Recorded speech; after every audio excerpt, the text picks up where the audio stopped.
ಹಳೆಯಂಗಡಿಯಲ್ಲಿ ಪ್ರಧಾನ ಕಚೇರಿ ಹೊಂದಿರುವ ಪ್ರಿಯದರ್ಶಿನಿ ಕೋಆಪರೇಟಿವ್ ಸೊಸೈಟಿಯ ವಾರ್ಷಿಕ ಮಹಾಸಭೆಯು ಹಳೆಯಂಗಡಿಯ ಹರಿಓಂ ಸಭಾಭವನದಲ್ಲಿ ನಡೆಯಿತು.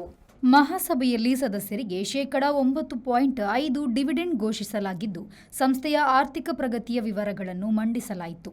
2025-26ನೇ ಸಾಲಿನಲ್ಲಿ ಪ್ರಿಯದರ್ಶಿನಿ ಕೋಆಪರೇಟಿವ್ ಸೊಸೈಟಿ 484.78 ಕೋಟಿ ವಹಿವಾಟು ನಡೆಸಿದ್ದು 54.25 ಲಕ್ಷ ಲಾಭ ಗಳಿಸಿದೆ. ಸಂಸ್ಥೆಯ ಪ್ರಸ್ತುತ ಪಾಲು ಬಂಡವಾಳ 70 ಲಕ್ಷ.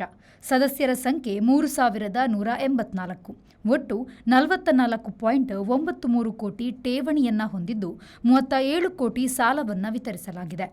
ಸಾಲ ವಸೂಲಾತಿಯಲ್ಲಿ ಶೇಕಡಾ 97.5ರಷ್ಟು ಸಾಧನೆಯನ್ನ ಮಾಡಿದ್ದು, ಆಡಿಟ್ ವರ್ಗೀಕರಣದಲ್ಲಿ ಸತತವಾಗಿ ಎ ದರ್ಜೆ ಪಡೆದುಕೊಂಡಿದೆ ಎಂದು ಅಧ್ಯಕ್ಷ ಎಚ್ ವಸಂತ ಬೆರ್ನಾಡ್ ತಿಳಿಸಿದರು. ಸದಸ್ಯರ ನಿಧನದ ಸಂದರ್ಭದಲ್ಲಿ ಕುಟುಂಬಕ್ಕೆ ಶವ ಸಂಸ್ಕಾರಕ್ಕೆ ನೆರವಾಗುವ ಉದ್ದೇಶದಿಂದ ಎಚ್ ನಾರಾಯಣ ಸನಿಲ್ ಮರಣೋತ್ತರ ನಿಧಿಯನ್ನ ಸ್ಥಾಪಿಸಲಾಗಿದೆ.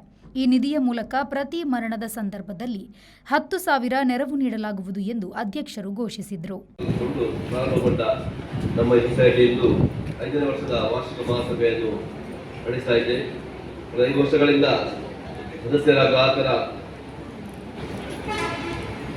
ಪ್ರೋತ್ಸಾಹ ಸಹಕಾರದಿಂದ ಸಂಘವು ಹೆಚ್ಚು ಉತ್ತಮ ಮಟ್ಟಕ್ಕೆ ಉನ್ನತ ಮಟ್ಟಕ್ಕೆ ಏರಲು ಕಾರಣವಾಗಿದೆ ಹೆಮ್ಮೆಯನ್ನು ಹೇಳಲಿಕ್ಕೆ ಇಷ್ಟಪಡ್ತಿದ್ದೇನೆ. ಇದರೊಂದಿಗೆ ಸಿಬ್ಬಂದಿಯವರ ಶ್ರಮ ಕೂಡ ಇದೆ ಎಂದು ಹೇಳಲಿಕ್ಕೆ ನಾನು ಸಂತೋಷ ಪಡ್ತಾ ಇದ್ದೇನೆ. ಕಳೆದ 5 ವರ್ಷಗಳಲ್ಲಿ ಕೂಡ ನಮ್ಮ ಹಿರಿಯರಾದ ನಾರಾಯಣ ಸನಿಲ್ ಮತ್ತು ಪಂಜಗುತ್ತು ಶಾಂತರಾಮ್ ಶೆಟ್ಟಿ ಅವರ ಪ್ರೇರಣೆಯಿಂದ ಸಂಸ್ಥೆ ಮುನ್ನಡೆತಾ ಇದೆ.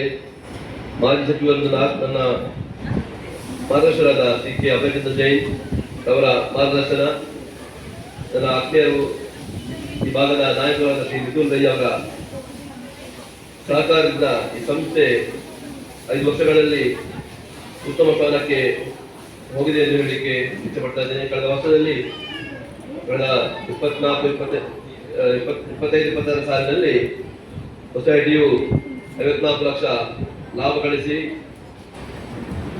ಆಡಿಟ್ ವರ್ಗೀಕರಣದಲ್ಲಿ ಆ ದರ್ಜೆಯ ಒಂದು ಸ್ಥಾನವನ್ನು ಪಡೆಯಲಿಕ್ಕೆ ನಿಮ್ಮೆಲ್ಲರ ಸಹಕಾರವೇ ಕಾರಣ ಎಂದು ಹೇಳಲಿಕ್ಕೆ ನಾನು ಸಂತೋಷಪಡ್ತಾ ಇದ್ದೇನೆ. ನಮ್ಮ ಜಿಲ್ಲಾ ಕೇಂದ್ರ ಸಹಕಾರಿ ಬ್ಯಾಂಕಿನ ಅಧ್ಯಕ್ಷರಾದ ರಾಜೇಂದ್ರ ಕುಮಾರ್ ಅವರ ಮಾರ್ಗದರ್ಶನ, ಅವರ ಸಂಪೂರ್ಣ ಬೆಂಬಲ ಹಾಗೂ ಡಾಕ್ಟರ್ ದೇವಪ್ರಕಾಶ್ ಶೆಟ್ಟಿ ಅವರ ಸಹಕಾರದಿಂದ ಈ ಸಂಸ್ಥೆಗೆ ಆಗಾಗ ಅಗತ್ಯವಿರುವ ಮಾರ್ಗದರ್ಶನವನ್ನು ನೀಡುತ್ತಾ ಬಂದಿದ್ದಾರೆ. ಈ ಸಂಸ್ಥೆ ಈಗ 4 ಶಾಖೆಗಳನ್ನು ಹೊಂದಿದ್ದು, ಹಳೆಯಂಗಡಿ, ಪಡುಬಿದ್ರೆ, ಮೂಡುಬಿದ್ರೆ, ಕಿನ್ನಿಗೋಳಿ ಎಲ್ಲ 4 ಶಾಖೆಯನ್ನು ಹೊಂದಿಕೊಂಡಿದೆ. ಹಳೆಯಂಗಡಿ, ಪಡುಬಿದ್ರೆ, ಕಿನ್ನಿಗೋಳಿ ಹಾಗೂ ಮೂಡಬಿದ್ರೆಯಲ್ಲಿ ಶಾಖೆಗಳನ್ನು ಹೊಂದಿರುವ ಸೊಸೈಟಿ ಈ ವರ್ಷ ಉಡುಪಿಯಲ್ಲಿ ನೂತನ ಶಾಖೆಯನ್ನು ಆರಂಭಿಸಲು ಸಿದ್ಧತೆ ನಡೆಸಿದೆ. ಇದೇ ವೇಳೆ ಪಿಯುಸಿ ಮತ್ತು ಎಸ್ಎಸ್ಎಲ್ಸಿ ಪರೀಕ್ಷೆಗಳಲ್ಲಿ ಉತ್ತಮ ಅಂಕವನ್ನು ಗಳಿಸಿದ ಸದಸ್ಯರ ಮಕ್ಕಳನ್ನು ಗೌರವಿಸಲಾಯಿತು. ಉತ್ತಮ ಸಾಧನೆಯನ್ನ ಮಾಡಿದ 2 ಸ್ವಸಹಾಯ ಸಂಘಗಳನ್ನು ಗುರುತಿಸಿ ಸನ್ಮಾನಿಸಲಾಯಿತು. ಪಿಎಚ್ಡಿ ಪದವಿ ಪಡೆದ ಸೊಸೈಟಿಯ ನಿರ್ದೇಶಕಿ ಡಾಕ್ಟರ್ ಶೆರಿಲ್ ಅಯೋನಾ ಐಮನ್ ಅವರನ್ನು ಕೂಡ ಸನ್ಮಾನಿಸಲಾಯಿತು. ಸೊಸೈಟಿಯ ಪ್ರಗತಿಗೆ ನಿರ್ದೇಶಕರ ಮಾರ್ಗದರ್ಶನ, ಸದಸ್ಯರು ಹಾಗೂ ಗ್ರಾಹಕರ ಸಹಕಾರ ಮತ್ತು ಸಿಬ್ಬಂದಿಯ ಪರಿಶ್ರಮವೇ ಮುಖ್ಯ ಕಾರಣ ಎಂದು ಅಧ್ಯಕ್ಷ ಎಚ್ ವಸಂತ ಬೆರ್ನಾಡ್ ಹೇಳಿದರು.